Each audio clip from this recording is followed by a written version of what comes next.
ये छोड़ सतगुरु रामपाल जी परमेश्वर जी की जय हो।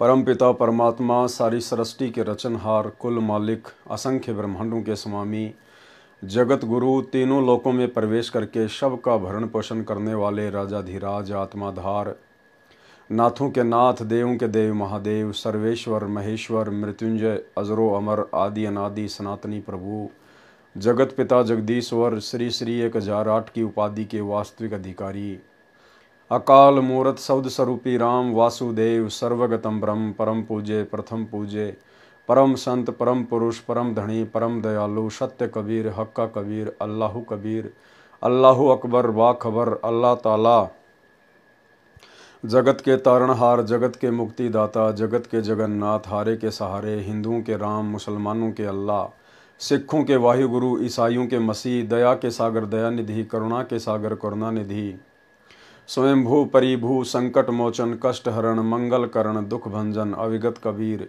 निर्विकार निर्विषम परमात्मा, अलय अलेख सतगुरु, आदि अनादि सतगुरु, असली मर्यादा पुरुषोत्तम, असली राम, असली कृष्ण, असली घनश्याम, असली मुरारी, राजाओं के राजा, महाराजाओं के महाराजा, शहंशाहों के शहंशाह, सम्राटों के सम्राट, भगवानों के भगवान, अल्लाहों के अल्लाह, प्रभुओं के प्रभु, मसीहाओं के मसीह, सच्चे वाहिगुरु, बाबाओं के बाबा, पीरों के पीर, सेठों के सेठ, जगत सेठ, सावलसा सेठ, सर्वगुण संपन्न, अनंत कोटि कलाओं के स्वामी, अनंत कोटि ब्रह्मांडों के नायक, योगियों में महायोगी, ध्यानियों में महाध्यानी, सिद्धों में परम सिद्ध, ज्ञानियों में तत्व ज्ञानी, ब्रह्म ज्ञानी, महाज्ञानी, परम ज्ञानी, सर्वश्रेष्ठ ज्ञानी, विज्ञानी, युवा कबीर, समृत कबीर, असमवात, अमित ओझा, सच्चे रहनुमा, करीम अल्लाह, सुभान अल्लाह, दुनिया के अंतिम पैगंबर। 8 सितंबर 1951 से गांव धनाना, जिला सोनीपत, हरियाणा, भारतवर्ष की पावन भूमि पे प्रकट रियल कल की भगवान श्री नारायण साकार हरि, श्री बाबा साहिब, गरीब निवाज, शब्द स्वरूपी राम, संत श्रोमणी सतगुरु रामपाल जी परमेश्वर जी के चरण कमल में साध संगति से जुड़े हुए देश विदेश से सभी सत्सेवक भाई बहनों का अनंत कोटि दंडवत प्रणाम। सत्साई भाई और बहनों, दया पूज्य गुरुदेव भगवान की, सारी सृष्टि के सर्जनहार की, जिनके विशेष आशीर्वाद से आप और हम सभी भाई बहन साथ संगति से जुड़कर अपनी आत्मा के कल्याण हेतु भक्ति मार्ग पर तत्व ज्ञान को आधार बनाकर निरंतर आगे बढ़ रहे हैं। भाई और बहनों, कबीर सागर के सरलार्थ के ऊपर वीडियो बनाने की श्रृंखला जारी है। इस श्रृंखला में आज हमारा ये 22वें नंबर का वीडियो है। प्रत्येक वीडियो में परमात्मा हमें कुछ न कुछ नया अध्यात्म से जुड़ा हुआ पाठ जरूर पढ़ाते हैं। भाई और बहनों, पिछले अध्याय में हमने राजा अमर सिंह के विषय में पढ़ा, समझा और बहुत सारी बातें जो हमें सीखने को मिलती हैं, शिक्षा देती हैं, हमने अपने ऊपर लागू करने का भी प्रयास किया और लागू करेंगे तो निश्चित तौर पर परमेश्वर आप और हमारे ऊपर दया करेंगे। हमारी तड़प, हमारी कशक, हमारी लगन हमारे निज घर सतलोक में जाने की बनेगी। भाई और बहनों, सात संगतियाँ परमेश्वर का एक विशेष मार्ग है, परमेश्वर का यथार्थ 13वां कबीर पंथ है। सात संगति से जुड़कर ही, सात संगति के सभी नियमों को फॉलो करके ही आप और हम भाई बहन भक्ति मार्ग में एक सुयोग्य भगत की भूमिका निभाते हुए आगे बढ़ सकते हैं। तो भाई और बहनों, आज का जो पार्ट है, परमेश्वर ने हमें उस पार्ट में राजा बीर सिंह बघेल के विषय में बताया है, समझाया है और राजा बीर सिंह की कथा के माध्यम से क्या क्या कमजोरियां भगत के अंदर नहीं होनी चाहिए और कितना भाव, कितनी श्रद्धा अपने गुरुदेव के प्रति भगत में होनी चाहिए, बहुत सारी बातें हम समझेंगे। वैसे राजा बीर सिंह बघेल की कथा के विषय में हम पूज्य गुरुदेव जी के मुख कमल से भी सत्संगों में अनेकों बार सुन चुके हैं, सात संगति के माध्यम से भी कई बार जिक्र हो चुका है, लेकिन परमेश्वर ने अपने कर कमल से लिखा है, इसलिए पढ़ना जरूरी है, अनिवार्य है। पढ़ने मात्र से आप और हम पुण्य के भागी मिलते हैं और जहाँ जहाँ हम भाई बहनों के मतलब का कोई विशेष टॉपिक होगा उस पर हम विशेष तौर पर ध्यान देंगे। तो भाई और बहनों, अब हम आगे बढ़ते हैं। अध्याय वीर सिंह बोध का सारांश, कबीर सागर का सरलार्थ, पेज नंबर 190। अध्याय राजा वीर देव सिंह बोध का सारांश। इस अध्याय में 3 बार में दीक्षा क्रम पूरा होने का प्रत्यक्ष प्रमाण है। कबीर सागर में अध्याय वीर सिंह बोध पेज नंबर 97 521 पर है। ये 8वां अध्याय है। परमेश्वर कबीर जी से धर्मदास जी ने जानना चाहा कि हे परमात्मा, आपने बताया कि काशी नगरी का नरेश वीर सिंह बघेल भी आपकी शरण में है। वह तो बहुत अभिमानी राजा था, वह कैसे आपकी शरण में आया, कृपया करके मुझ दास को बताएं। तो परमेश्वर जी ने जिंदा महात्मा के रूप में आदरणीय धर्मदास जी को क्या समझाया। परमात्मा की प्यारी आत्माओं से निवेदन है कि परमेश्वर जी के ग्रंथ की दुर्दशा कर रखी है। किन्होंने? नकली कबीर पंथियों ने, धर्मदास जी की वंश परंपरा वालों ने। इस ग्रंथ के अध्याय वीर सिंह बोध के प्रारंभ में जितने संतों का वर्णन किया गया है कि वे सब इकट्ठे होकर राजा वीर सिंह के महल के पास कीर्तन कर रहे थे, वे समकालीन नहीं थे। नामदेव जी का जन्म 1270 विक्रमी संवत 1327 में महाराष्ट्र में हुआ। परमेश्वर कबीर जी सन 1398 विक्रमी संवत 1455 में काशी नगरी में लहर तारा नामक सरोवर में कमल के फूल पर जल के ऊपर शिशु रूप में प्रकट हुए थे। परमेश्वर कबीर जी राजा वीर सिंह बघेल के समकालीन थे। ग्रंथ का नाश करने वाले ने इन संतों को मिलकर कीर्तन करते लिखा है। श्री नामदेव, भगत धन्ना जाट, रंका बंका, ये दोनों पति पत्नी थे। रंका पुरुष था, बंका स्त्री थी। ये संत नामदेव के समकालीन थे। उस समय परमात्मा अन्य भेष में इनको मिले थे। फिर लिखा है सदन कसाई, पद्मावती आदि आदि भी उसी कीर्तन में थे। अब सत्य कथा इस प्रकार है, यानी सच क्या है पूज्य गुरुदेव परमेश्वर बताएंगे। राजा वीर सिंह को शरण में लेना। काशी नगरी का राजा वीर सिंह बघेल था। राजा में अभिमान होना स्वाभाविक है, ऐश्वर्य के साधन जुटाना स्वाभाविक है। राजा का महल सुंदर बाग में बना था। राजा ने अपने गुरु ब्राह्मण की आज्ञा से कीर्तन का आयोजन करवा रखा था। राजा स्वयं अपने महल में था। कीर्तन कुछ दूरी पर मंदिर के पास बाग में ही हो रहा था। बहुत सारे संत, ब्राह्मण, वक्ता तथा श्रोता आए थे। अपने अपने इष्ट की महिमा स्तुति कर रहे थे। रामकृष्ण, शिव, दुर्गा देवी, गणेश आदि प्रभुओं को परम मोक्षदायक, संकट मोचक, भव सागर से पार करने वाले परम प्रभु बता रहे थे। अविनाशी अजन्मा कहकर श्री ब्रह्मा जी, श्री विष्णु जी तथा श्री शिव जी के गुणगान कर रहे थे। परमेश्वर कबीर जी भी उस सत्संग में पहुंचे। कुछ दूरी पर आसन लगाकर बैठ गए। प्रवक्ता प्रवचन कर रहे थे, श्रोता झूम रहे थे।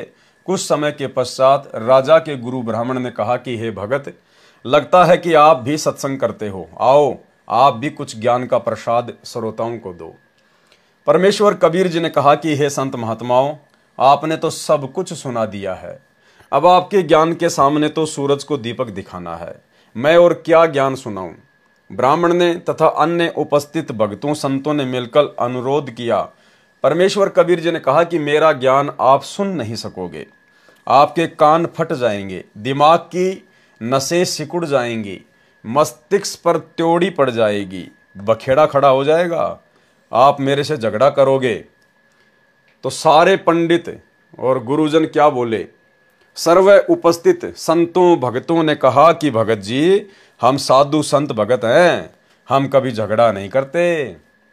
हमें कोई गाली भी देता है तो भी हम मुस्कुराकर चुपचाप चले जाते हैं। आप तो भगत हैं, आप तो परमेश्वर की चर्चा ही करोगे।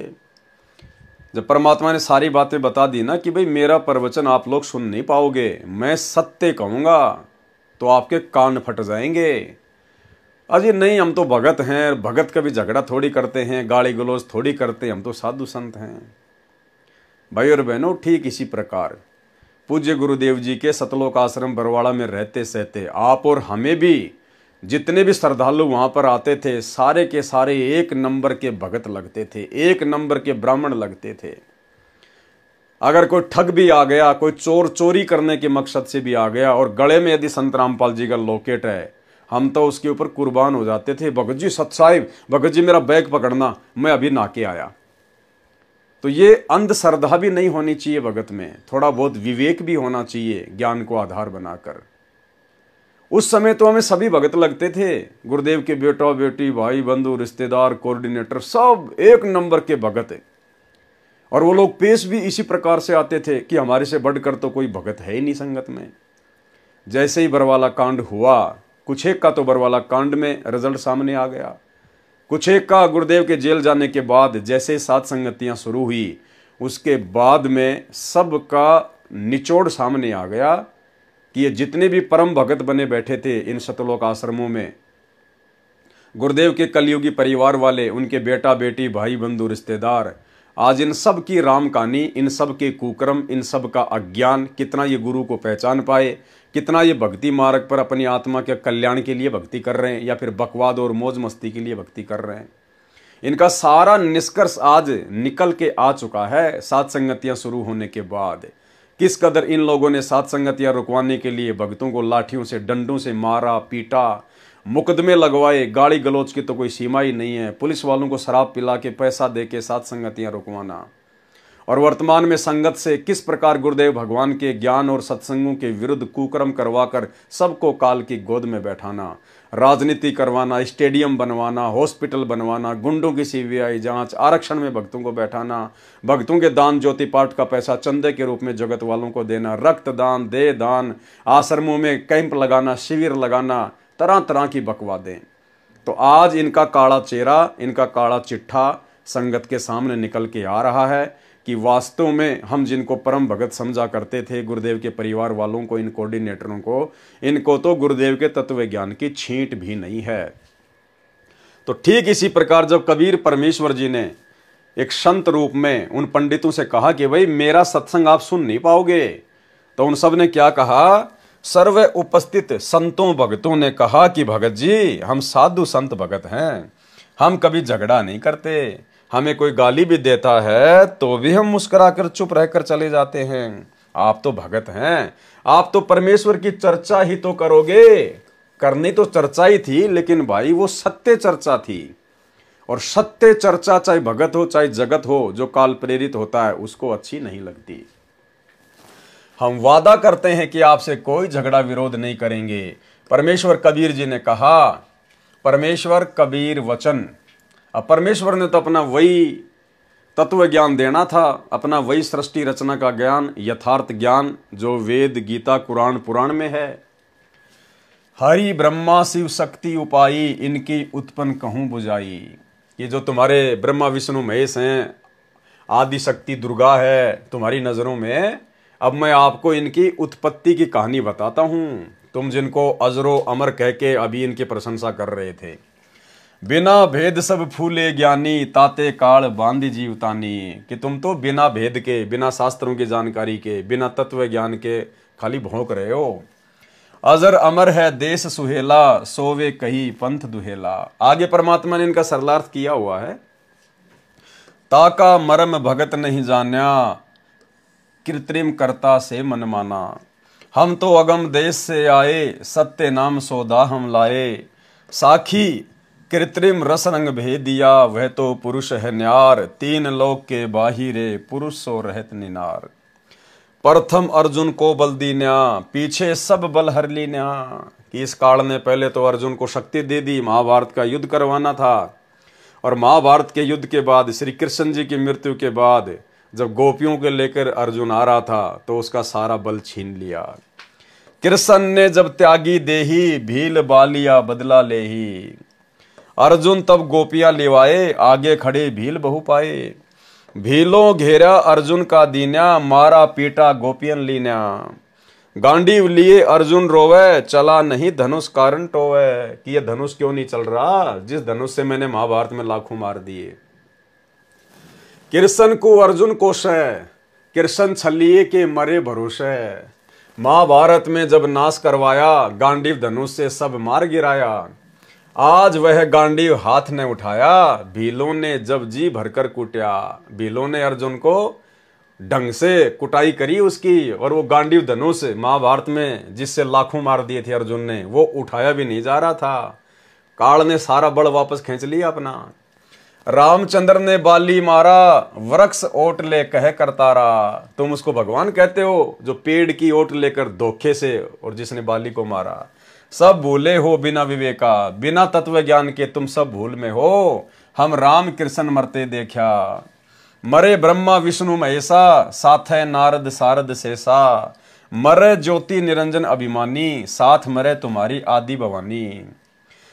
पढ़क देखो वेद पुराना, आदि पुरुष का भेद बखाना। कि भाई इन वेदों को ढंग से पढ़ के देखो, तत्व ज्ञान की रोशनी में वो आदि पुरुष कबीर परमात्मा का भेद निकल के आएगा। पुराण कहे तीनों मरही, बार बार जन्मे गर्भ में परी। तुम्हारे खुद के पुराण कह रहे हैं कि ये ब्रह्मा विष्णु महेश बार बार मरते हैं और जन्म लेते हैं। तुम ये ज्ञान कहां से लाए, ब्रह्मा विष्णु अमर बताए। कबीर अक्षर पुरुष एक पेड़ है, निरंजन वहां की डार। तीनों देवा शाखा हैं, पात रूप संसार। त्रिदेवा ब्रह्मा विष्णु शिव, शाखा भये पात रूप संसार।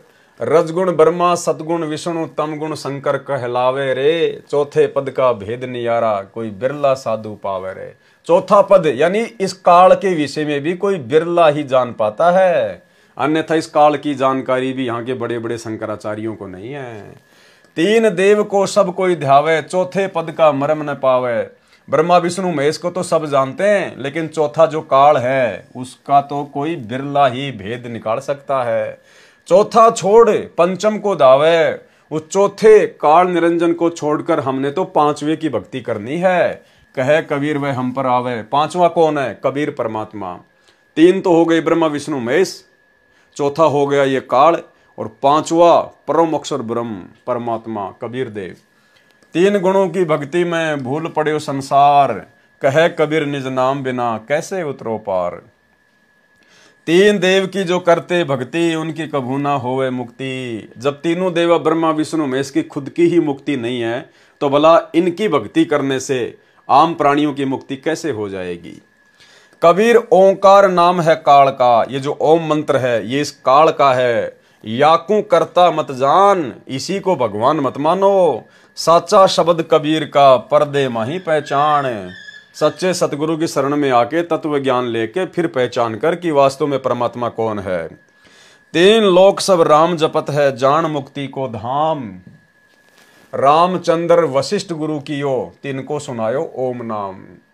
तीनों लोकों के प्राणी तो जो है श्री रामचंद्र जी का नाम लेके राम राम राम राम करके ही अपनी मुक्ति समझ रहे हैं कि राम राम राम राम की माला फेरने से हमारी मुक्ति हो जाएगी।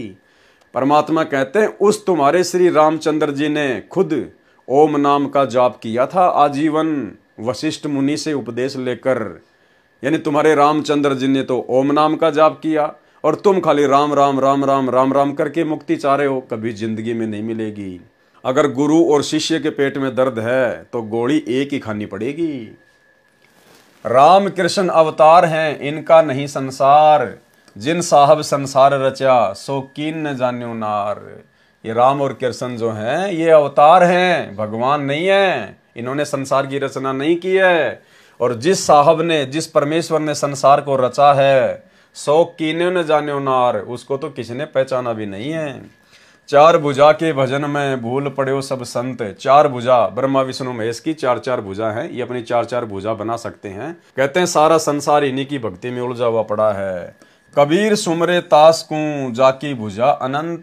कबीर परमात्मा कहते हैं हम तो उसकी भक्ति करते हैं जिसकी अनंत भुजाएं हैं। अपने आप को छुपाते हुए परमात्मा ने सत्संग किया। वशिष्ठ मुनि से त्रिकाली योगी, शोध के लगन धरे। और सीता हरण मरण दशरथ का, बण बण राम फिरे। वशिष्ठ जी जो कि श्री रामचंद्र जी के गुरु थे, गुरुदेव ने बताया जब रामचंद्र जी की शादी थी तो वशिष्ठ मुनि ने बीच में टांग अड़ा दी जबरदस्ती अपनी महिमा बनाने के लिए, और कहा कि वर्तमान में जो शादी हो रही है ना, ये नक्षत्र सही नहीं है, ये मुहूर्त सही नहीं है। अब मैं जो मुहूर्त निकालूंगा उस मुहूर्त में यदि श्री राम और सीता की शादी होगी, लक्ष्मण और उर्मिला की शादी होगी, तो कभी भी इनके जीवन में कोई संकट नहीं आएगा, सुख में जीवन रहेगा। और वशिष्ठ ऋषि को त्रिकालदर्शी माना जाता है, भूत भविष्य वर्तमान की जानने वाला। तो गुरुदेव कह रहे हैं कि 3 दिन तक वो शादी लेट कर दी गई, 3 दिन तक बारात वहीं पे रुकी रही, क्योंकि वशिष्ठ मुनि ने कहा कि 3 दिन आगे का मुहूर्त है, उसके बाद में इनके फेरे होंगे। और वहीं से जो पहले के समय में बारात 3 दिन तक रुका करती थी, आज से 30-40 साल पहले जब भी कोई शादी होती थी तो बारात को 3 दिन तक रोकने का एक रिवाज था। ये बारात को 3 दिन तक रोकने का रिवाज त्रेता युग से शुरू हुआ है। वशिष्ठ मुनि के मुहूर्त के कारण, जिसने 3 दिन आगे का मुहूर्त निकाल दिया था। उसके बाद में फिर आगे चलकर बारात को ससुराल में 3 दिन तक रोका जाता था। अब जाके इसको प्रथा से पीछा छूटा है। और उसके बाद में क्या हुआ? उसके बाद में सीता हरण मरण दशरथ का, और वो बन बन राम फिराए। सबसे ज्यादा दुर्गति त्रेता युग में यदि किसी की हुई वशिष्ठ के द्वारा शुभ मुहूर्त निकालने के बावजूद, तो श्री रामचंद्र सीता और लक्ष्मण की हुई। समुद्र पाटी लंका गया सीता का भरतार, ताही अगस्त्य ऋषि पी गयो इनमें कौन करतार। अब कहते हैं तुम तो श्री रामचंद्र जी को केवल इसी बात के लिए भगवान मान रहे हो कि उन्होंने अपनी पूरी सेना को समुद्र के ऊपर से पुल बना के और लंका में पहुंचा दिया था। परमात्मा कहते हैं वो पुल भी किसने बनाया था, वो भी जब हमारे सत्संग सुनोगे तब पता चलेगा। कहते हैं तुम तो खाली इसी एक छोटा सा एक वो पुलिया बना देने के कारण श्री रामचंद्र जी को भगवान मान बैठे। समुद्र के ऊपर तो आजकल के इंजीनियर श्री रामचंद्र जी से भी 100 गुना बढ़िया बढ़िया जो है वो पुलिया बना रहे हैं। तो क्या वो इंजीनियर भगवान हो गए क्या? और अगस्त्य ऋषि जिसने एक घूंट में 7 समुद्र पी लिए थे, इसका मतलब फिर वो तो तुम्हारे रामचंद्र से भी बहुत बड़ा भगवान हो गया।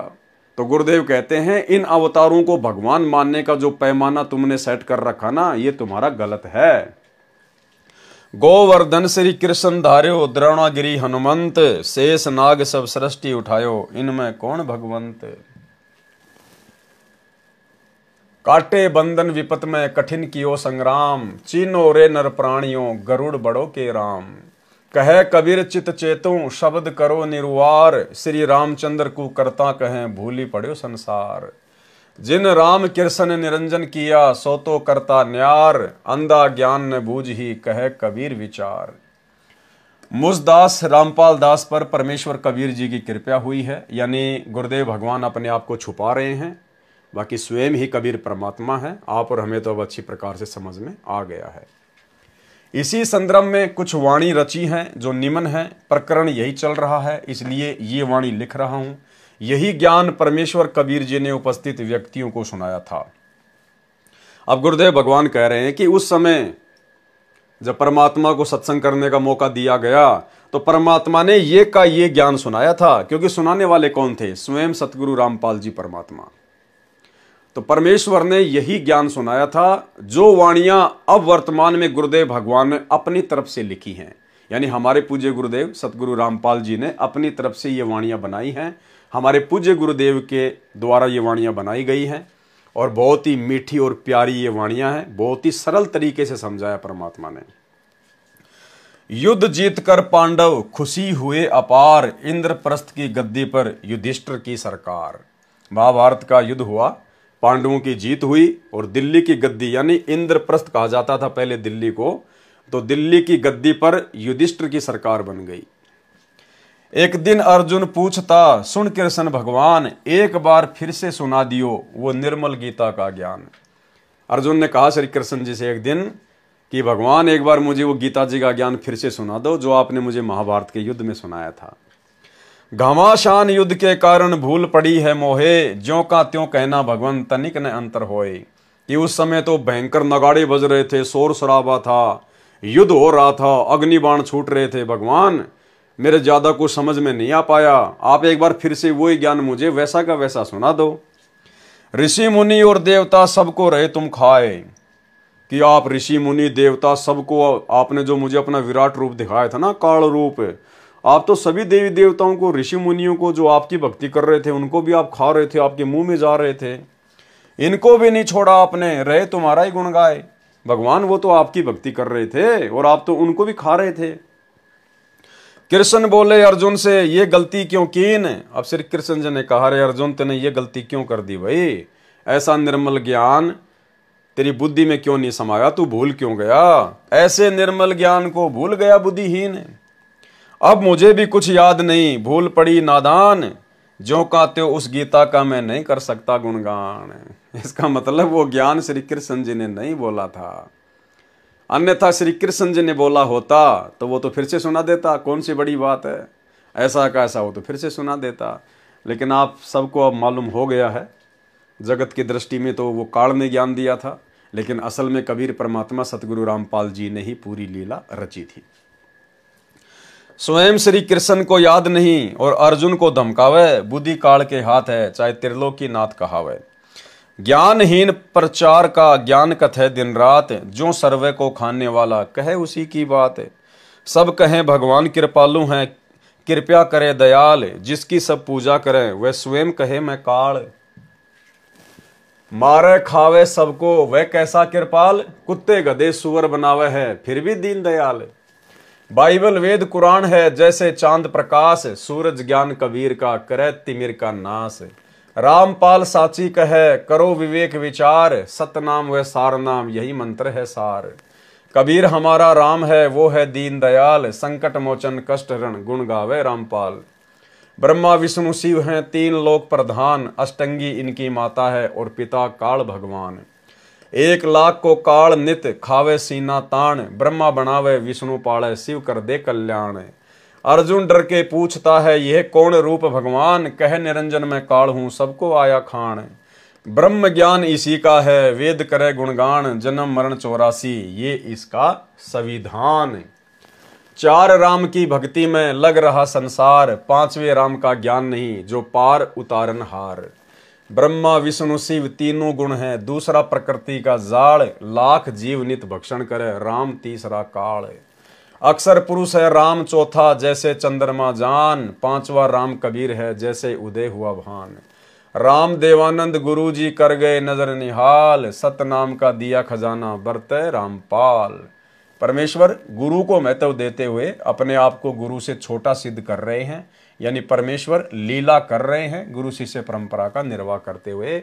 अन्यथा सतगुरु रामपाल जी स्वयं कबीर परमात्मा हैं, जगत गुरु हैं, इनको कोई गुरु बनाने की आवश्यकता नहीं होती है। लेकिन सांसारिक दृष्टि में भक्ति मार्ग को आगे बढ़ाने के लिए परमेश्वर ने 17 फरवरी 1988 को आदरणीय राम देवानंद जी को, जिन्हें हम अपना दादा गुरु जी कहते हैं, उनको अपना मुंह बोला गुरु बनाया था।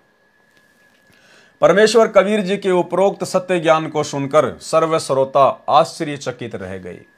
जो वक्ता थे वे जल भुन गए। एक तो राजा का ब्राह्मण गुरु था, वह राजा के पास गया और राजा से कहा कि हे राजन, हम जिन ब्रह्मा विष्णु शिव ब्रह्मा हरि हर को परमात्मा अविनाशी मानते हैं, कबीर जुलाहा कह रहा है कि ये नासवान हैं, इनकी भक्ति करने से मुक्ति नहीं हो सकती। ब्रह्मा विष्णु शिव का पिता काल है जिसने श्री कृष्ण जी में प्रवेश करके गीता का ज्ञान दिया है। इनकी माता दुर्गा है, इन सबसे शक्तिमान अन्य परमेश्वर है जो कभी जन्मता मरता नहीं। जो आप पत्थर की मूर्ति को प्रभु मानकर पूजते हो, यह एक कारीगर द्वारा निर्मित है। बनाते समय कारीगर ने इसकी छाती पर पैर रखकर छैनी और हथौड़े मारकर आकार दिया है। इसका रचनहार निर्माता कारीगर है। यह बनावटी देव किसी काम का नहीं। क्या कभी इस मूर्ति भगवान ने आपसे बातें की है? क्या किसी कष्ट का समाधान बताया है? ठीक इसी प्रकार भाई और बहनों, जो गलती उस समय राजा वीर सिंह बघेल उन पत्थर की मूर्तियों को भगवान मानकर पूज रहा था, ठीक वही गलती वर्तमान में इतना तत्व ज्ञान देने के बावजूद भी सतगुरु रामपाल जी परमेश्वर जी का कलयुगी परिवार और उस परिवार के पीछे अंधी होकर चल रही शतलोक आश्रमों में जाने वाली 90% संगत वही राजा वीर सिंह बघेल वाली भूमिका निभा रही है। सतगुरु रामपाल जी परमेश्वर जी के धरती पर प्रकट रहते सहते उनको ना पहचान कर और कबीर भगवान एक डाडी मूछ वाली कबीर जी की समझे जाने वाली उस मुर्दा फोटो को मान रहे हैं। प्रतिवर्ष जून के महीने में सारी संगत इन आश्रमों में जाकर उस डाडी मूछ वाली मुर्दा फोटो को, उस कागज के टुकड़े को जो ना चलता ना बोलता ना फिरता ना सत्संग करता ना नाम दीक्षा देता ना कोई शंका समाधान करता, उस कागज के टुकड़े को कबीर मानकर उसका प्रकट दिवस मना रहे हैं।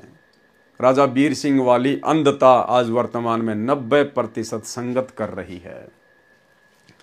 मूर्ति कूटी पत्थर की बनाई, कारीगर छाती दे पाही, भक्ति ज्ञान योग का भेवा, तीर्थ व्रत जब तब सब सेवा। सबको काल जाल बतावे, जो कोई करे नरक में जावे। राजा ने एक छड़ीदार अर्थात सिपाही को कबीर जी को बुलाने के लिए भेजा। सिपाही ने कहा कि हे संत जी, आपको राजा ने बुलाया है। परमेश्वर कबीर जी ने कहा, परमेश्वर कबीर वचन। अब गुरुदेव भगवान ने क्या कहा? कहे कबीर बचन स्थाई, के ही कारण मोई राय बुलाई। कि भाई क्या कारण है? जो राय अर्थात राजा ने मुझे बुलवाया है। ना हम पंडित ना प्रधाना, ना ठाकुर चाकर ते ही जाना। ना मैं कोई पंडित हूं, ना कोई प्रधान हूं, ना कोई ठाकुर हूं, ना तुम्हारे राजा का कोई नौकर हूं। ना हम बिराना देश बसावें, ना मैंने राजा से कोई देशद्रोह किया, ना मैंने कोई विद्रोह किया कि मैं कोई नया कोई देश बसाना चाहता हूं। ना हम नाटक चेटक लावें, पैसा दमरी नाई हमारे, के ही कारणे मोय राय हंकारे। गरज होए तो यहाँ चली आवे, राजा को आवश्यकता है तो यहाँ चल के आ जाएगा। हम तो बैठे भजन करावें। साखी छड़ीदार तुम जाए कह, कहो राय के पास, महाप्रचंड बघेल है, हम नहीं मानत त्रास। भावार्थ, परमेश्वर कबीर जी ने कहा कि मेरे को राजा से कोई काम नहीं है। यदि राजा को आवश्यकता है तो यहां आ जाए। ठीक इसी प्रकार भाइयों और बहनों, वर्तमान में पूज्य गुरुदेव भगवान के जेल जाने के बाद अगर ये सरकारें भी, चाहे बीजेपी सरकार हो, चाहे कांग्रेस सरकार हो, चाहे हरियाणा की कोई भी पार्टी हो, अगर ये लोग भी संत रामपाल जी के परिवार के पास में, इन कोऑर्डिनेटरों के पास में, संत रामपाल जी के छोटे भाई के पास में अगर भगतों से वोट डलवाने के लिए कहते या बोलते कि आप हमें समर्थन कीजिए, आप हमें सपोर्ट कीजिए, तो इन लोगों को इस प्रकार से जवाब देना चाहिए था इन राजनीतिक पार्टियों को कि भाई हम तो सत्य कबीर पंथ से जुड़े हुए कबीर परमेश्वर सतगुरु रामपाल जी के अनुयायी हैं, और हमारा जो कबीर पंथ है ये गैर राजनीतिक संस्था है, हमारा राजनीति से कोई लेना देना नहीं है। तुम राजा लोग अपना काम करो, हम भगत लोग अपना काम कर रहे हैं, आप और हमारा कोई मेल ही नहीं है। हम क्यों राजनीति में आएंगे जब तुम राजा लोग भक्ति मार्ग में नहीं आ रहे, जब तुम लोग नाम दीक्षा लेकर और संत रामपाल जी का ज्ञान ग्रहण नहीं कर रहे, तो हम लोग जबरदस्ती तुम्हारी राजनीति में पढ़कर तुम्हारा सपोर्ट क्यों करें। इसके बावजूद भी संत रामपाल जी के परिवार ने उन राजनेताओं की गुलामी को स्वीकारा, उन राजनेताओं की चप्पल चाटना इन्होंने उचित समझा।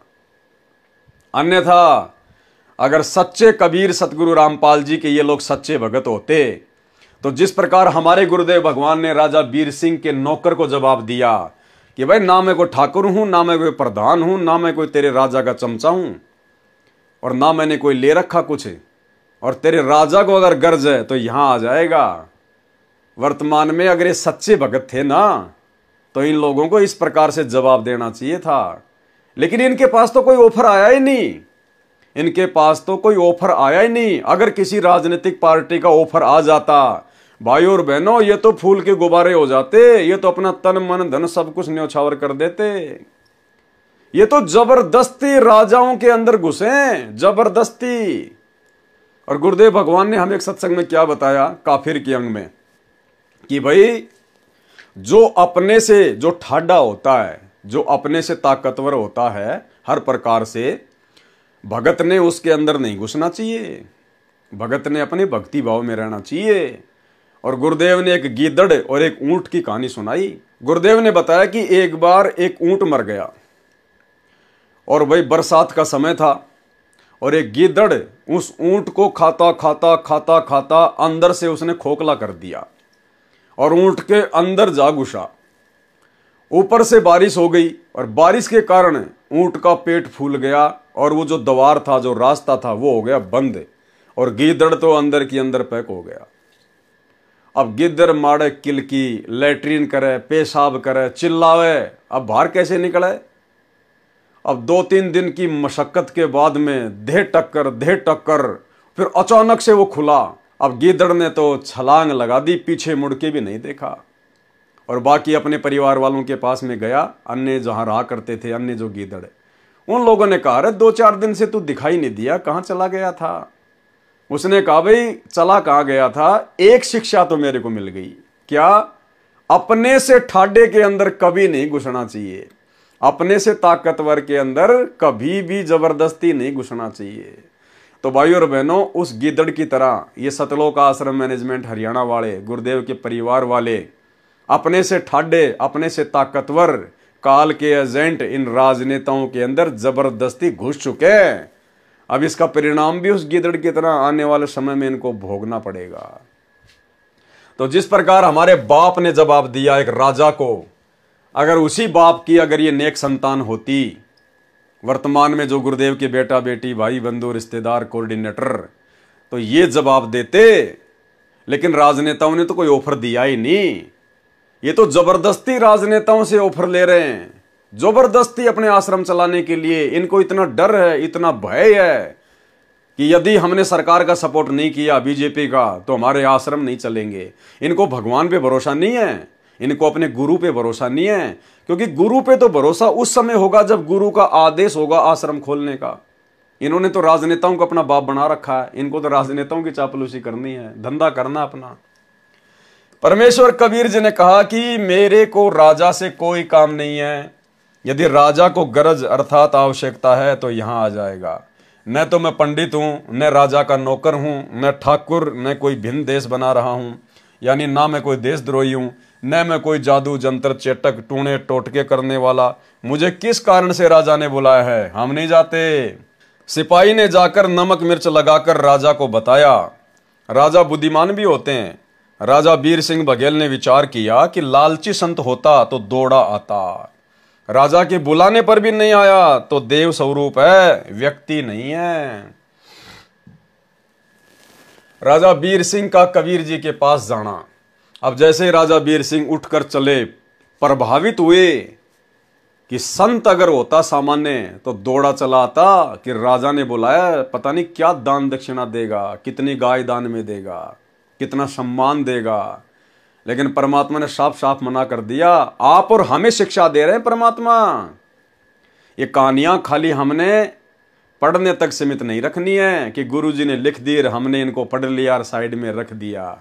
हमने इन पे चिंतन मनन करना, इनका निष्कर्ष निकालना है, इन कथाओं का। गुरुदेव के परिवार ने तो जो गलती करनी थी काल प्रेरणा से वो कर दी। आने वाले समय में चाहे कितना ही काल का दबाव क्यों ना हो, कितना ही बड़ा कोई अहंकारी कोई खूंखार राजा क्यों ना हो, हम भक्तों ने राजनीति की तरफ मुंह करके भी नहीं सोना है। जो गुरुदेव का वचन है, प्रत्येक वचन पे चलना हमने। तो जैसे राजा वीर सिंह बघेल गया, परमात्मा ने लीला की, जमीन से 1 हाथ ऊंचा अपना आसन लगा लिया। केवल राजा वीर सिंह बघेल को जमीन से ऊपर उठे हुए दिखाई दे रहे हैं, बाकी लोगों को जमीन पर बैठे हुए दिखाई दे रहे हैं। कीन विवेक राय दिल माही, नहीं आए कबीर हम जाही। वह तो सत्य भक्ति चित दीन्या, कारण कौन त्रास मम कीन्या। यही विधि कीन विवेक विचारा, तब ही राजा आप सिंधारा। खुद राजा गया चल के, हुक्म पाए आए असवारा, गज और तुरंग सु साज संवारा। आवत देखा जब हम भाई, तब हम लीला एक बनाई। परमात्मा ने लीला की। आसन अधर कीन तेहिवारा, 1.25 हाथ धरती से न्यारा। परमात्मा ने धरती से 1.25 हाथ यानी तकरीबन 2-2.5 फुट ऊंचा अपना आसन लगा लिया हवा में। माला तिलक और टोप बिराजे, हाथ सवेत कुवरी सो छाजे। नरपति देखी अचरज मन कीन्या। नरपति यानी राजा ने देखा और आश्चर्यचकित रह गया, ये तो पुरुष न देखे कभी। धन्य धन्य स्तुति सब गावें, धन्य कबीर चरण सब ध्यावें। राजा चरण दोऊ पकड़ी भाई, धन्य धन्य नरप करी बड़ाई। कहे राय धन भाग हमारा, दर्शन दीन आए करतारा। स्तुति करत नरपति भासेऊ, तुम ब्रह्मा निर्गुण आप हो। अनाथ नाथ सुनाथ करी दिए, माथ हाथ अनाथ हो। अपनो दास करी जानी साहब, दरस दिनेऊ आए के। कीजिए कृपया यही दास पे, चली भवन दरस दिखाए के। कि परमात्मा दया करो अपने दास के ऊपर और महल में चलिए। सोरठा। अब ये सोरठे के विषय में दास को कुछ मालूम नहीं था ज़्यादा। पहले हमने खाली सिंपल तरीके से इसको पढ़ा, फिर किसी भाई ने परमात्मा का वीडियो भेजा कि भगत जी जो सोरठा होता है, गुरुदेव कह रहे हैं कि उसको उल्टा पढ़ा जाता है, तो हम इसको उल्टा पढ़ेंगे। मोही तस मंदिर पग दीजिए, कृपया कीन जस। वेगी विलंब न कीजिए, विनय करो प्रभु। कबीर वचन चौपाई। कहे कबीर तहां नहीं काजा, तुम प्रचंड बघेल राजा। काम क्रोध मद लोभ बढ़ाई, रोम रोम अभिमान समाई। कि भाई मैं क्या करूंगा तेरे महल में जाके, तू तो बहुत ज्यादा अभिमानी राजा है। मान बढ़ाई काम क्रोध लोभ में फंसा हुआ तू तो। तुरी 1.25 संग तेरे, 1.25 घोड़े थे उसके पास में, 1,2 प्यादा तोरे, हस्ती चलत सहस तव संगा, निस दिन भूले कामिनी रंगा, कंचन कलसा महल अटारी, कैसे शब्द गहे नर नारी। इनमें काफी कुछ मिलावट भी कर रखी है नकली कबीरपंथियों ने, परमात्मा उसको शुद्ध करके फिर हमें समझाएंगे। हम भिक्षुक जाने संसारा, कौन काज तहां हमारा, राजा वीर सिंह बघेल वचन। तुम सतगुरु हो दीन दयाला, करम वश हम अहे विहाला, माया तिमिर नैन पट लागी, दर्शन पाए भय अनुरागी। जिस समय राजा सत्संग स्थल के निकट आया तो देखा कि जमीन से 1.25 हाथ ऊपर बैठे दिखाई दिए। ये लीला देखकर राजा समझ गया कि परमात्मा है, कोई सामान्य संत नहीं है। राजा ने घर चलने की विनती की, पहले तो मना किया, परंतु राजा के विशेष आग्रह करने पर परमेश्वर कबीर जी सहर्ष राजा के साथ चल दिए। राजा ने सम्मान के साथ कबीर परमेश्वर को और अपने गुरु ब्राह्मण को भी आदर के साथ कबीर जी के समान आदर सत्कार दिया। कबीर जी से किन बातों पर मतभेद है, राजा वीर सिंह बघेल ने अपने ब्राह्मण गुरु से पूछा कि आपका और कबीर जी का किस बात को लेकर मतभेद है। वह प्रश्न अब करो और मैं आप दोनों की ज्ञान गोष्ठी सुनूंगा, उसके बाद में मैं निर्णय लूंगा। ब्राह्मण ने कहा कि कबीर जी तो ब्रह्मा विष्णु तथा शिव जी को जन्म मरण में कहते हैं, ये बिल्कुल गलत है, किसी शास्त्र में प्रमाण नहीं है। परमेश्वर कबीर जी ने कहा कि आपकी देवी पुराण में 3रे स्कंद में पढ़िए ऋषि जी। उस समय ब्राह्मण ने देवी पुराण निकाली, 3रा स्कंद निकाला और पढ़ने लगा। परमात्मा की लीला वही जानता है। ब्राह्मण के सामने वही प्रकरण आया जिसमें लिखा था, श्री देवी पुराण सचित्र मोटा टाइप, केवल हिंदी, गीता प्रेस गोरखपुर से प्रकाशित, पेज नंबर 123 पर लिखा है, भगवान विष्णु ने अपनी माता देवी दुर्गा जी से कहा कि हे माता, तुम शुद्ध स्वरूपा हो, ये सारा संसार तुम्ही से उद्भासित है। मैं विष्णु ब्रह्मा तथा शिव तो नाशवान हैं, हमारा तो आविर्भाव अर्थात जन्म तथा तिरोभाव अर्थात मृत्यु होती है। भगवान शिव बोले, हे माता, यदि ब्रह्मा तथा विष्णु का जन्म आपसे हुआ है तो मैं तमोगुणी लीला करने वाला शंकर क्या तुम्हारी संतान नहीं हुआ, अर्थात मेरे को जन्म देने वाली तुम ही हो। लेख समाप्त। उस समय ये शास्त्र केवल संस्कृत में थे, तो ब्राह्मण ने जैसे ही देवी पुराण खोली, उस समय यही जो मैटर था वो उसकी आंखों के सामने आ गया, जो परमात्मा हमें वर्तमान में गीता प्रेस गोरखपुर से छपी हुई सचित्र हिंदी मोटा टाइप वाली में दिखाते हैं।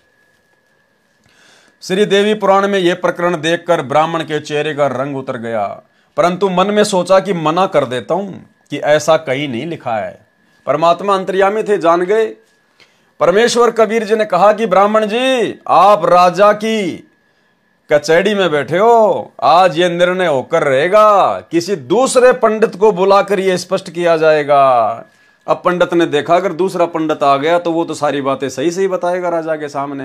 तो पंडित ने सोचा क्यों ना मैं ही सच सच बता दूं। तो पंडित की मजबूरी हो गई राजा के सामने सच बताने की, अन्यथा वो ब्राह्मण गुरु तो राजा वीर सिंह को भ्रमित करने वाला था। उसने देखा कि ये कबीर तो अनपढ़ है और राजा को मैं जैसा कहूंगा राजा वैसा मान जाएगा, लेकिन परमात्मा ने तो राजा रानी को अपनी शरण में लेना था। अंतर्यामी समझ गए कि पंडित बात को छुपाएगा, तो परमेश्वर ने कहा कि पंडित जी आज निर्णय होके रहेगा, आप राजा की कोर्ट में बैठे हो और दूसरे पंडित को बुलाएंगे। तो वो पंडित जो है वो डर गया ब्राह्मण कि अगर मैंने झूठ बोल दिया और दूसरे पंडित ने सही बता दिया तो आज मेरी खैर नहीं है। परमेश्वर ने कहा कि पंडित जी राजा की कचहरी अर्थात न्यायालय में बैठे हो, आज ये निर्णय होकर रहेगा, किसी अन्य पंडित को बुलाकर ये स्पष्ट किया जाएगा। राजा वीर सिंह ने कहा कि ब्राह्मण, अब सत्य के अतिरिक्त कुछ भी नहीं सुनूंगा, यदि झूठ बोला तो अंजाम अच्छा नहीं होगा। ब्राह्मण ने कहा राजन, यही लिखा है जो कबीर जी कह रहे हैं वो ही लिखा हुआ है। ब्रह्मा विष्णु तथा शिव जी नासवान हैं, इनके माता पिता हैं। ये चर्चा रानी मानक देई भी सुन रही थी। राजा वीर सिंह बघेल की जो रानी थी मानक देई, वो भी बैठी बैठी सुन रही थी। राजा रानी ने परमेश्वर कबीर जी से उपदेश लिया, ब्राह्मण ने भी परमात्मा से दीक्षा ली, सब कर्म कांड त्याग दिया। परमात्मा ने राजा रानी तथा पुरोहित को प्रथम मंत्र दिया। पाठकों से निवेदन है कि कबीर सागर ग्रंथ में उआबाई भर रखी है। ये दशा कबीर पंथी ज्ञानहीनों ने की है, धर्मदास जी की वंश परंपरा वालों ने की है, जिन्होंने ब्राह्मण के स्थान पर नामदेव जी से वार्ता लिखी है। प्रत्यक्ष प्रमाण आप वीर सिंह बौद्ध के पेज 105 पर वाणी में देखिए। राजा शिकार करने चला तो 1.25 लाख पैदल सेना चली, हाथी घोड़े बहुत बाहर निकाले, भाट लोग गीत गाते चले, बैंड बाजे बजाते चले। विचार करें, शिकार करने राजा के साथ 200 या 300 सैनिक जाते थे। यथार्थ कथा इस प्रकार है। अब गुरुदेव भगवान बताएंगे कि वो सत्य कथा क्या है। राजा रानी को प्रथम मंत्र देकर परमेश्वर कबीर जी चले गए। ये कहकर गए कि जिस समय आपकी प्रथम मंत्र की भक्ति पर्याप्त हो जाएगी तब मैं आपको सतनाम का मंत्र दूंगा। वह 2 अक्षर का होता है। परमेश्वर कबीर जी सतनाम देने के लिए आए। उस समय राजा वीर सिंह शिकार पर जाने के लिए तैयार था। गुरु जी के आने पर उनसे भी कहा कि आप भी हमारे साथ चलो। राजा वीर सिंह कह रहा है कि परमात्मा आप भी हमारे साथ में शिकार पर चलो। परमेश्वर कबीर जी ने कहा कि मेरे को साथ लेकर चलोगे तो आपको कोई शिकार नहीं मिलेगा। राजा नहीं माना, यानी अपने गुरु की बात को राजा वीर सिंह ने नहीं माना और आग्रह करके हाथी पर बैठाकर अपने साथ ले चले। जंगल में एक स्थान पर पड़ाव डाला। शिकार के लिए अपने टेंट से 40 मील दूर जंगल में चले गए। गर्मी का मौसम था। दिन के 12 बजे राजा तथा सैनिकों और घोड़ों को प्यास लगी। प्यास से प्राण निकलने को हो गए। राजा ने इधर उधर सैनिक दौड़ाकर जल की खोज की, परंतु व्यर्थ। राजा तथा सेना भूख प्यास से तिलमिला उठी। कहने लगे कि कुछ ही समय का जीवन शेष है। तब परमेश्वर कबीर जी ने कहा कि राजन, उस सामने वाले पहाड़ के ऊपर सुंदर बाग है, मीठे जल का सरोवर है। राजा तथा वजीरों ने कहा कि हम पहले आए थे तब उस पहाड़ पर टेंट लगाया था, वहां कुछ नहीं है। परमात्मा ने सेकंडों में वहां पर बाग रच दिए, मीठा और स्वच्छ जल का वहां पे तालाब भर दिया, फलदार वहां पे पेड़ लगा दिए। एक बूढ़े वजीर ने कहा कि साधु बोले सहज स्वभाव, संत का बोला व्यर्थ नहीं जाए, एक बार चलकर देख लेते हैं। राजा ने 2 घुड़सवार भेजे। उन्होंने देखकर सबको बुलाया कि आ जाओ, सुंदर बाग है, सरोवर है। सबने जाकर देखा तो फलों से लदपद वृक्ष तथा लताएं थी। मीठे निर्मल जल का सरोवर था। सबने पानी पिया, फल खाए तथा घर के लिए भी गठरी बांधकर घोड़ों पर रख ली। राजा तथा सेना का पुनर्जीवन था। सबने कबीर परमेश्वर जी के चरणों में शीश रखा तथा दीक्षा के लिए विनती की। परमात्मा ने कहा कि नगरी में चलो, वहां पर दीक्षा दूंगा। राजा काफिले सहित चला तो परमेश्वर कबीर जी से कहा कि हे सतगुरु, यहाँ सूखे पहाड़ों पर कभी जल नहीं देखा, न ऐसा बाग देखा। क्या बात है, मन को विश्वास नहीं हो रहा, सौपन जैसा लग रहा है। कुछ दूरी पर जाकर देखा, मुड़कर देखा तो वहां न बाग था, न जल था, न सरोवर। उबड़ खाबड़ पत्थर सूखे पड़े थे। राजा के आश्रय का ठिकाना नहीं था। परमेश्वर कबीर जी से पूछा, हे प्रभु, वह बाग तथा जल कहां से आया था, कहां चला गया? परमेश्वर कबीर जी ने कहा कि ये बाग तथा जल सत्य लोक से आया था, वह हमारा परम धाम सतलोक है। घोड़ों पर फल मेवा रखी थी, सौपन भी नहीं कहा जा सकता था। ये लीला देखकर परमेश्वर से सर्व वजीरों ने, सैनिकों ने नाम लिया। राजा ने रानी को बताया तो वह भी आश्चर्य करने लगी। सर्व सैनिकों तथा मंत्रियों ने रानी को बताया, फल खाने को दिए तथा परमेश्वर कबीर जी का गुणगान किया। तब रानी को विश्वास हुआ। कबीर जी ने राजा से कहा कि आज के बाद शिकार नहीं करेगा। राजा ने प्रतिज्ञा ली कि भविष्य में कोई जीव हिंसा नहीं करूंगा। राजा वीर सिंह बघेल तथा रानी मानक देई का पहला नाम शुद्ध किया तथा सत्य नाम दिया। परमेश्वर कबीर जी ने राजा तथा रानी से कहा कि आपको सारनाम भी मिलेगा, तब आपका कल्याण होगा। आपने प्रथम मंत्र तथा सत्य नाम का जाप अत्यधिक करना है, तब सारनाम मिलेगा, तब आपका मोक्ष होगा। राजा तथा रानी को प्रथम नाम 7 मंत्र का दिया।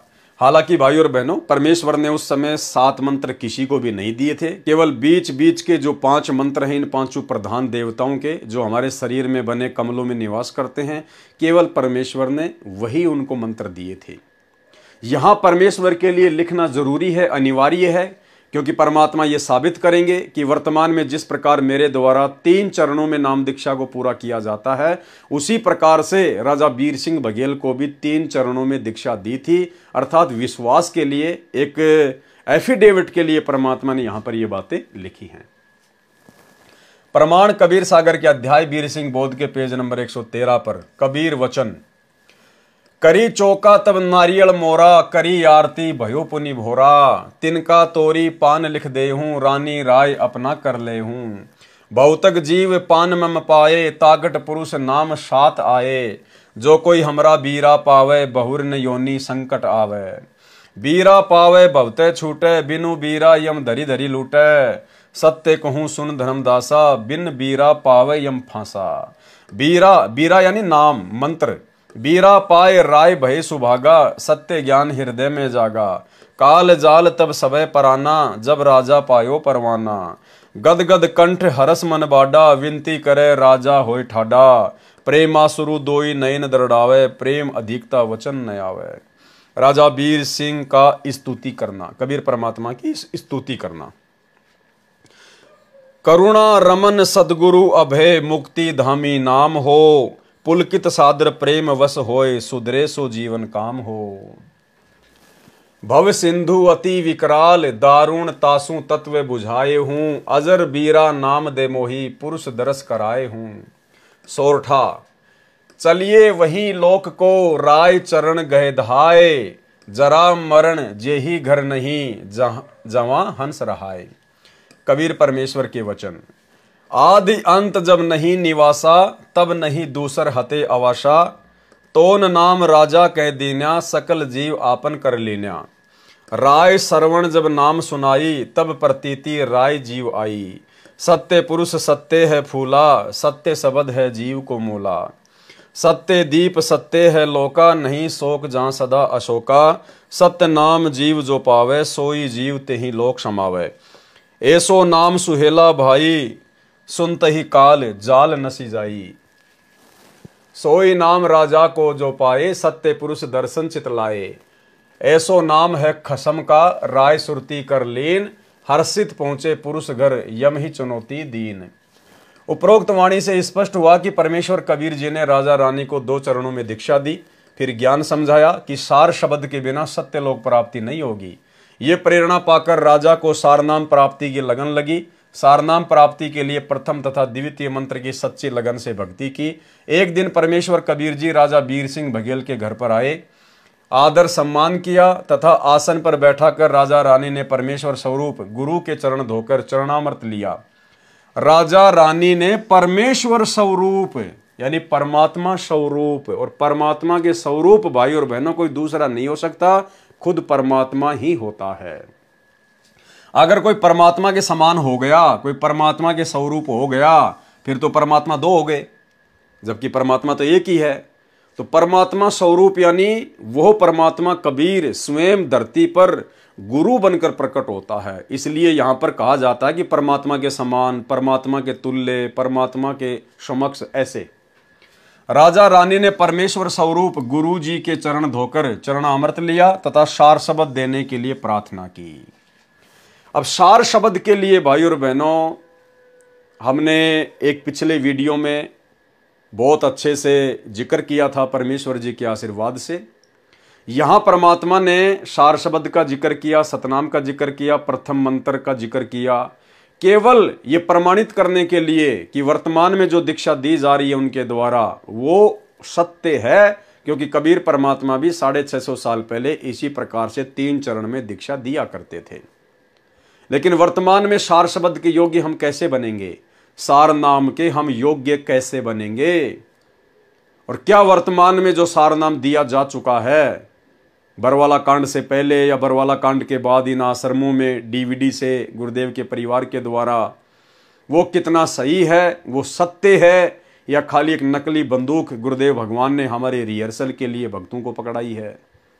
इसका विस्तार से पूरा बायोडाटा आप और हम भाई बहन दास ने पहले जो एक वीडियो बनाया था बीर सिंह बघेल के ऊपर, सार नाम सार शब्द के ऊपर, उस वीडियो को थोड़ा सा हम दोबारा से सुनेंगे और भाई और बहनों, उसके बाद हमें बिल्कुल हर प्रकार से सारी बातें समझ में आएंगी, क्योंकि आज्ञा का जो मैटर है परमात्मा ने वही लिखा हुआ है कि वहाँ पर वो विधवा ब्राह्मणी रहती थी चंद्रप्रभा नाम की। परमेश्वर ने राजा वीर सिंह से कहा कि भाई आप उसके पास जाइए, मुझे एक धोती की आवश्यकता है। उस ब्राह्मणी ने गंगा जी का जल लाकर अपने आंगन में कपास उगाकर उसने सूत काट कर और जगन्नाथ भगवान के लिए जो है एक वो साड़ी बनाई है। वो साड़ी, वो धोती आप ले आओ, फिर आपको सार शब्द दूंगा। राजा वीर सिंह गया, ब्राह्मणी ने उसको मना कर दिया। फिर वो जगन्नाथ गई, फिर जगन्नाथ से आकाशवाणी हुई, धोती बाहर आंगन में फेंक दी। वापस वहाँ से रोती रोती आई और भविष्यवाणी हुई थी कि नालायक वो जगन्नाथ तो काशी में बैठा है कबीर, जब उस जगन्नाथ ने तेरे से धोती मंगाई थी तूने उस समय क्यों नहीं दी, अब हम भी स्वीकार नहीं करेंगे। तो पूरा मैटर परमात्मा ने दया बख्शी हुई है। दास ने इसी कबीर सागर के सरलार्थ के ऊपर जो पहले वीडियो बनाए हैं उनमें ये प्रकरण हम पहले ले चुके हैं। तो दास उसी वीडियो को थोड़ा सा, जो केवल सार शब्द तक का मैटर है, उतना हम सुनेंगे, बाकी आगे वही सारा का सारा मैटर लिखा हुआ है। तो आप जी सुनिए। तो देखिए भाई और बहनों, ये वीडियो जो आपको दास दिखाने जा रहा है, इस वीडियो में परमात्मा ने 650 साल पहले काशी नरेश राजा वीर सिंह बघेल को जब उसने कहा परमात्मा से, जो गुरु रूप में आए हुए थे कबीर परमेश्वर, तो राजा वीर सिंह को सार नाम के बारे में पता चला, सार शब्द के बारे में पता चला। तो राजा वीर सिंह ने कहा जी गुरु जी दया करो जी, सार नाम दे दो, सार नाम दे दो, सार नाम दे दो, सार शब्द दे दो। तो परमात्मा को तो मालूम था कि वर्तमान में तो किसी को यह मंत्र देना ही नहीं है, कोई योग्य है ही नहीं। ये मंत्र तो मुझे योग्य आत्माओं को कलयुग की पिछली पीढ़ी में देने हैं। लेकिन परमात्मा ने उदाहरण तैयार करने थे कि कलयुग की पिछली पीढ़ी वाले कोई गलती ना कर दे, उसलिए परमात्मा ने वो उदाहरण बनाए धर्मदास जी के माध्यम से, वीर सिंह बघेल के माध्यम से। और परमेश्वर ने क्या कहा, क्या शर्त रखी राजा वीर सिंह के सामने सार शब्द को प्राप्त करने की। और अंत में राजा वीर सिंह को समझ में आ गया कि तू तो प्रथम नाम प्राप्त करने के योग्य भी नहीं है, सार शब्द सार नाम तो बहुत दूर की बात है। ये 4 मिनट का सत्संग हमें बहुत गहरी शिक्षा देगा, बहुत गहरी। जो भाई बहन वर्तमान में सतलोक आश्रमों से अपने गुरुदेव भगवान के ऊपर विश्वास ना करके, उनके बाहर आने का इंतजार ना करके जो गुरु गद्दारी उन्होंने दिखाई है, ये गुरु गद्दारी में आता है, गुरु के साथ में धोखा करने में आता है। गुरु तुम्हारा संघर्ष कर रहा है भक्ति में समय लाने के लिए, और तुम लोगों ने अपने गुरु से गद्दारी करते हुए, उनके बाहर आने का इंतजार ना करते हुए, उनके ऊपर अविश्वास जाहिर करते हुए, क्या पता गुरु जी आए नहीं आए, हमें सार नाम नहीं मिला तो हम सतलोक कैसे जाएंगे। अरे ड्राइवर के बिना चाहे ट्रेन में जाके बैठ जाओ, कहीं नहीं जा पाओगे। और काल प्रेरणा से सतलोक आश्रम मैनेजमेंट हरियाणा से एक एक पाठ प्रकाश के पैसे देकर और नकली सार शब्द लेकर अपने आप को मुक्त हुआ मानकर घूम रहे हैं। अब उनकी आंखें खुलेंगी कि तुम्हें जो दिया गया है ना वो तो धोखा है, धोखा। असली सार शब्द कब मिलता है, और आप लोगों के साथ में वही होगा जो राजा वीर सिंह के साथ में हुआ। यानी जब राजा वीर सिंह बघेल ने सार नाम के लिए गुरुदेव से बार बार अर्ज की, तो कबीर परमेश्वर ने कहा कि भाई तेरे को सार नाम दे दूंगा, लेकिन एक शर्त है, वो तेरे को पूरी करनी पड़ेगी। बोला जी क्या, आदेश करो। बोला तेरे नगर में, तेरे राज्य में एक विधवा ब्राह्मणी रहती है, वो तेरी गुरु बहन है, उसने भी उपदेश लिया हुआ है। राजा को इस बात का पता नहीं था। और परमेश्वर ने कहा था कि ऐसे वैसे उसने गंगा जी का जल ला लाकर अपने आंगन में एक बाड़ी बनाकर कपास की खेती करके अपने हाथों से सूत काट के उसने एक साड़ी बनाई है। वो साड़ी यदि आप ले आओ उससे, तो मैं आपको आते सार नाम दे दूंगा। तो वीर सिंह बड़ा खुश हुआ कि ये तो बहुत ही छोटा सा काम है, बड़ा आसान काम है। और 2-4 सैनिकों को भेज दिया कि बहन को जाके बता दो कि राजा आ रहा है। वीर सिंह वहां चला जाता है। बोला बहन मुझे गुरुदेव आज सार नाम देंगे, और उन्होंने एक शर्त रखी है कि आपके पास में एक साड़ी है, मुझे वो चाहिए। तो उसने कहा कि भाई मेरे पास तो बहुत सारी साड़ी है, ले जाओ। उसने कहा कि बहन जी बहुत सारी नहीं, वो साड़ी चाहिए जो आपने इस प्रकार से गंगा जी से जल लाकर अपने आंगन में जो है वो कपास उगाकर अपने हाथों से जगन्नाथ भगवान के लिए जो साड़ी बनाई है ना, वो मुझे चाहिए। तो उसने कहा कि भैया ये साड़ी तो मैं नहीं दे सकती, और चाहे कितनी साड़ी ले जा, लेकिन ये साड़ी मैं नहीं दूंगी। और उसने कह दिया था कि ये साड़ी तो मैंने मेरे जगन्नाथ भगवान के ऊपर चढ़ाने के लिए बनाई है, ये मैं नहीं दे सकती, चाहे तू मुझे अपने राज्य से निकाल दे। अब मायूस होकर राजा वीर सिंह बघेल चला गया। परमात्मा ने बात पूछी तो वीर सिंह ने सारी बात बता दी। तो अंतर्यामी परमात्मा ने कहा कि भाई वो क्या करेगी उस साड़ी का। बोला जी वो कह रही थी कि मैं अपने भगवान जगन्नाथ के वहां चढ़ाऊंगी जाके। तो परमात्मा ने देखा कि ये तो मायूस हो गया राजा वीर सिंह। परमात्मा ने कहा कि भाई एक काम कर, चल मैं शर्त को थोड़ा ढीला कर देता हूं। तो ऐसा कर, जब वो साड़ी जगन्नाथ भगवान के चढ़ाने के लिए जाए उस समय कुछ सैनिक साथ में भेज देना। लड़की की जात है, लंबा रास्ता है, चोर उचक्कों का कुछ पता नहीं। और जब वो लड़की साड़ी चढ़ाकर जगन्नाथ में वापस आ जाएगी उस समय मैं तेरे को सारनाम दे दूंगा। राजा बड़ा खुश हुआ और सैनिकों को भेज दिया अपनी बहन के पास कि बहन को जाके बोल दो अपनी बहन को पालकी में बैठा के ले जाऊंगा, रथ में बैठा के ले जाऊंगा। सैनिक गए, सारी बात बताई। उसने कहा भाई मैं तो पैदल जाऊंगी, पैदल अपने भगवान के। उस ब्राह्मणी ने भी कबीर जी को अपना गुरु बना रखा और जगन्नाथ में उस मूर्ति के ऊपर, उस पत्थर के ऊपर साड़ी चढ़ाने जा रही है। गुरु बना रखा कबीर जी को और भगवान मान रही उस मुर्दा मूर्ति को, जगन्नाथ को।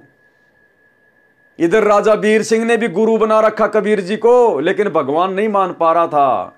अब आगे की कथा सुनिए, परमात्मा कैसे उन दोनों का भ्रम निवारण करेंगे और कैसे इस कथा के माध्यम से गुरुदेव भगवान हम पिछली पीढ़ी वालों की आंखें खोलेंगे कि काहे का सार नाम, काहे का सार शब्द। अभी तो तुम्हारे जो कर्म है वो सार शब्द प्राप्त करने के आसपास भी नहीं है।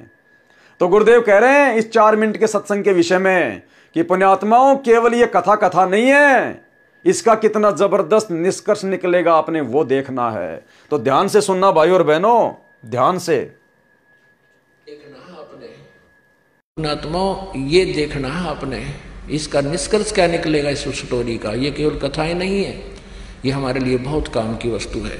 अब जब ये बात सुनी उस बहन ने, वह गदगद होगी, शुक्र मनाया जगन्नाथ भगवान का। हे जगन्नाथ भगवान, आपने मेरी इज्जत रख दी, राजा का मन बदल दिया। इन्होंने पता कौन सा जगन्नाथ बदलना लग रहा है इसके मन को, इतनी बुद्धि कमजोर थी मारी। और कहा, सारी बात सुनकर कहने लगी भाई ना तो मैं रथ में बैठूं, मैं तो पैदल जाऊंगी, राजा का शुक्रिया है, अगर तुम मेरे साथ चलो तो मुझे कोई इतराज नहीं। ऐसा ही हुआ, लड़की चली गई, सैनिक साथ चल पड़े रथ लेकर, खाने पीने की व्यवस्था उसमें अपनी ले ली, वो लड़की पैदल गई वहां तक।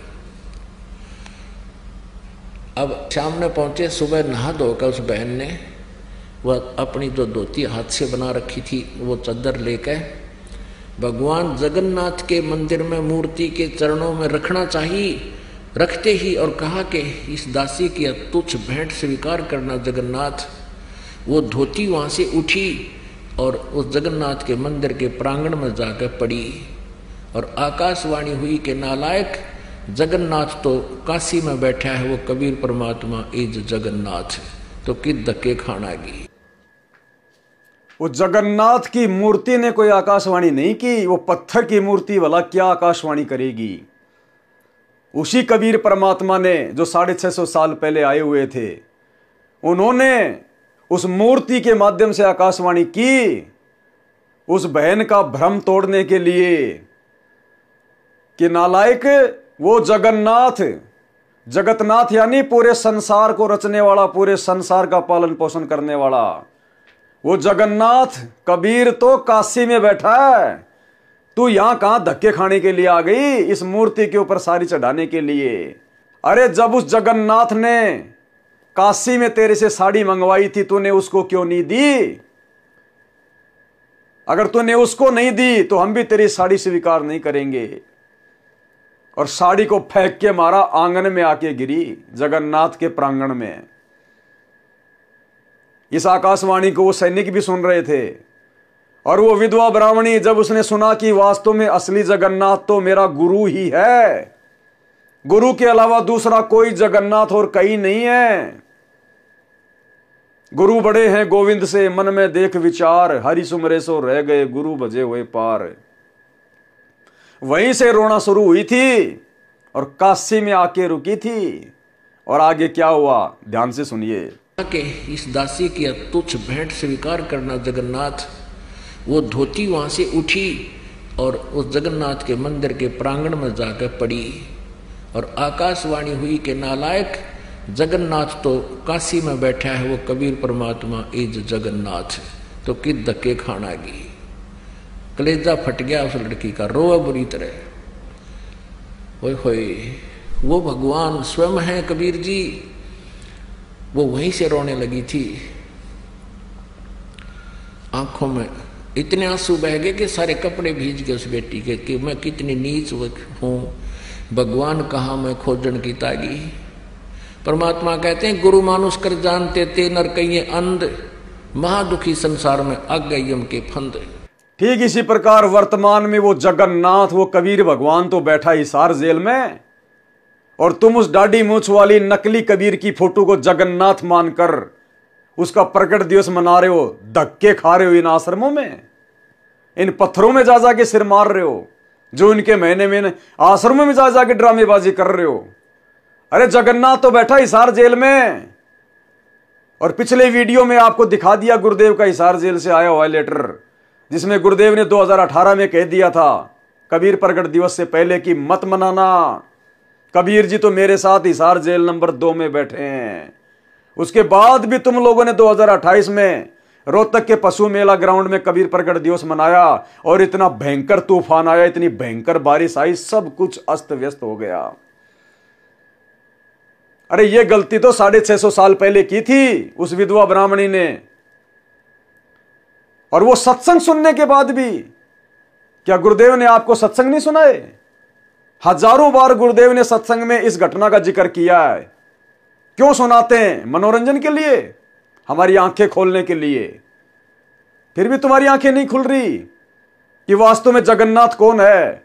जगन्नाथ के बिना काल हमें सतलोक जाने का रास्ता दे सकता है क्या? वर्तमान में धरती पर वो जगन्नाथ सतगुरु रामपाल जी भगवान स्वयं है।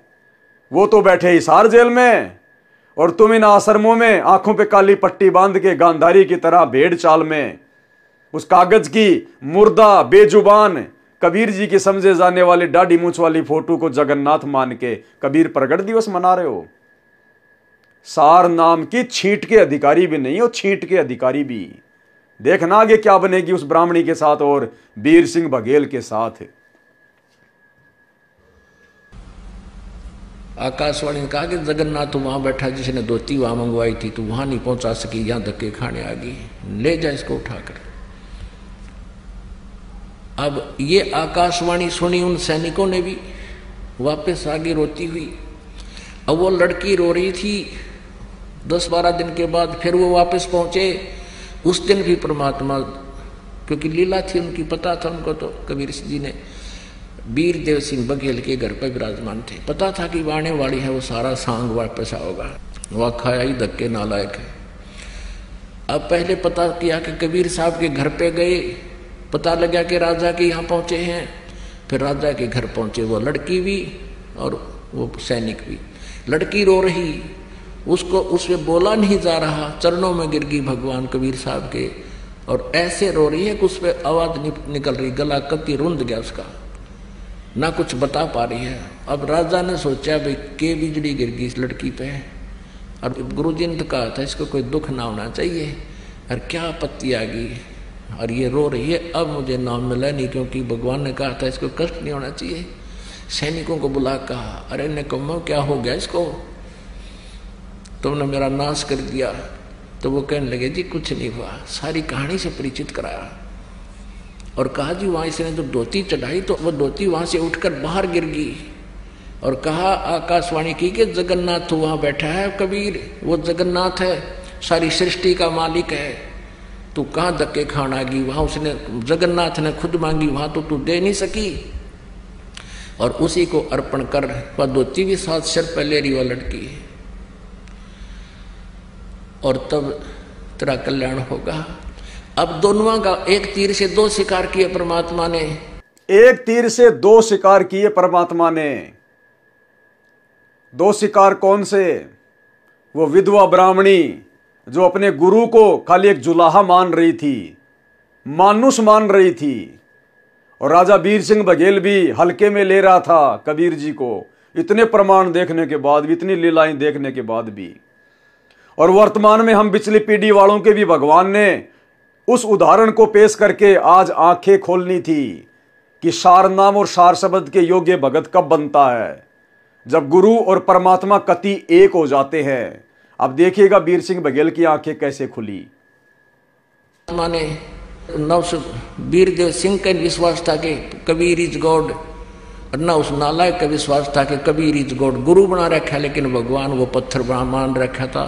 वो ना उस ब्राह्मणी के विश्वास था कि कबीर इज गॉड, और ना उस वीर सिंह के विश्वास था कि कबीर इज गॉड जो हमारे गुरु रूप में है। गुरु बना रखा कबीर को और भगवान मान रहे उस जगन्नाथ को। तो यही हालत आज 90% सतलोक आश्रमों से जुड़ी हुई संगत की है। ना गुरुदेव के कलयुगी परिवार को विश्वास कि संत रामपाल जी इज कबीर, और ना उस परिवार के पीछे आंखों पे काली पट्टी बांध के गांधारी की तरह भेड़ चाल में चल रही लाखों की संगत को यकीन है कि हमारे गुरु संत रामपाल जी ही कबीर। और आज भी धक्के खा रहे हैं, भगवान मान रहे उड्डाडी मूंछ वाली कबीर जी की फोटो को, जो उनके महीने में उसी को भोग लगाते हैं, हर समागम में उसी को भोग लगाते हैं। अरे जगन्नाथ तो बैठा है हिसार जेल में, सतगुरु रामपाल जी भगवान, और जगन्नाथ मान के पूजा की जा रही है, भोग लगाया जा रहा है डाडी मूंछ वाली कबीर जी की फोटो को, मुर्दा फोटो को। वो ब्राह्मणी भी तो उस मुर्दा पत्थर के ऊपर ही साड़ी चढ़ाने गई थी अपने जिंदा गुरु को छोड़कर, और तुम भी वही कर रहे हो, अपने जिंदा गुरु का प्रकट दिवस ना मनाकर, और जो उनके महीने में वो मुर्दा कबीर का, उस मूर्ति का, उस फोटो का, बेजान बेजुबान मुर्दा, उस कागज के टुकड़े का, कबीर जी की समझे जाने वाली उस काल्पनिक फोटो का तुम कबीर प्रकट दिवस मना रहे हो। उसको तुम भगवान मान रहे हो, कबीर मान रहे हो, जगन्नाथ मान रहे हो। आप लोगों की स्थिति तो 650 साल पहले वाली उस विधवा ब्राह्मणी और राजा वीर सिंह बघेल से भी कई गुना निम्न स्तर की है, निम्न स्तर की। उस समय तो इतना ज्ञान नहीं था, इतने प्रमाण परमात्मा नहीं दिखा पाए, एक अनपढ़ व्यक्ति की भूमिका कर रहे थे। आज कौन सी कसर छोड़ रखी है भगवान ने? फिर भी उनसे बड़ी गलती, और फिर भी सार नाम लेके अपने आप को धन्य समझ के घूम रहे हो। सार नाम के नाम पे परमात्मा ने झुंझुना पकड़ा रखा, झुंझुना, जैसे बच्चे को, रोते हुए बच्चे को शांत किया जाता है वो खिलौना देके। क्या कह रहे हैं परमात्मा, ध्यान से देखिएगा। सिर पहले रिवा लटकी और तब तेरा कल्याण होगा। अब दोनों का एक तीर से दो शिकार किए परमात्मा ने। वीरदेव सिंह का विश्वास था कि कबीर इज गॉड, और ना उस नालायक का विश्वास था कि कबीर इज गॉड। गुरु बना रखा लेकिन भगवान वो पत्थर मान रखा था, वो जगन्नाथ का। गुरु बना रखा लेकिन भगवान वो पत्थर मान रखा था, वो जगन्नाथ का। गुरु बना रखा लेकिन भगवान वो पत्थर मान रखा था, वो जगन्नाथ का। गुरु बना रखा लेकिन भगवान वो पत्थर मान रखा था, वो जगन्नाथ का। अब दोनों का हृदय साफ हुआ, परमात्मा के चरणों में गिर गए। परमात्मा ने कहा प्रथम नाम दोबारा लो, द्वितीय दोबारा लो, फिर भक्ति करो, जब सार नाम दूंगा। बोलो सतगुरुदेव। क्या कहा परमात्मा ने कि प्रथम नाम फिर से लो और फिर से भक्ति शुरू करो, तब आगे जाके सार नाम मिलेगा। उनको दोबारा से प्रथम नाम दिया, वो तो सार शब्द के चक्कर में थे। दोबारा से उनको प्रथम नाम दिया गया कि नालायको, जब तक अपने गुरु को ही भगवान मान के भक्ति नहीं करोगे तब तक तो तुम्हारी भक्ति शुरू भी नहीं होती। कहां सार नाम, सार शब्द लेने की सोच रहे हो? दोबारा से प्रथम नाम लो। उनको दोबारा से प्रथम नाम दिया। यह उदाहरण क्यों पेश किया? आज आप और हमारे लिए। और आज जो संगत अपने आप को सार शब्द लेके धन्य मान रही है कि हमने तो धनाना आश्रम से सार शब्द ले लिया, हमने तो संत रामपाल जी से बरवाड़ा आश्रम में, हमने तो करोथा में ही सार नाम ले लिया, कुछ नहीं मिला, झुंझुना पकड़ा रखा परमात्मा ने, नकली बंदूक, केवल रिहर्सल चल रही है। गुरु मानुष कर जानते ते नर कहिए अंध, ओए दुखी संसार में आ गए यम के फंदे। सभी संगत वालों के साथ में जो इन आश्रमों से जुड़े हुए हैं, जिन्होंने सार नाम ले लिया, सार शब्द ले लिया, इन सबको दोबारा से गुरुदेव भगवान के हिसार जेल से बाहर आने के बाद प्रथम नाम से भक्ति शुरू करनी पड़ेगी। दोबारा प्रथम नाम से। ये सत्संग प्रत्यक्ष उदाहरण है, प्रत्यक्ष उदाहरण है। क्या कह रहे हैं परमात्मा? जगन्नाथ का गुरु बना रखा, लेकिन भगवान वो पत्थर मान रखा था। वो जगन्नाथ का गुरु बना रखा, लेकिन भगवान वो पत्थर मान रखा था, वो जगन्नाथ का। अब दोनों का हृदय साफ हुआ, परमात्मा के चरणों में गिर गए। परमात्मा ने कहा प्रथम नाम दोबारा लो, द्वितीय दोबारा लो, फिर भक्ति करो, जब सार नाम दूंगा। बोलो सतगुरुदेव। तो भाई और बहनों, वीडियो आपने देख लिया, जो पूरा का पूरा प्रकरण गुरुदेव भगवान ने यहाँ पर लिखा हुआ है। तो वीडियो आपने पूरा देख लिया होगा, किस प्रकार से परमात्मा ने एक तीर से 2-3 शिकार किए।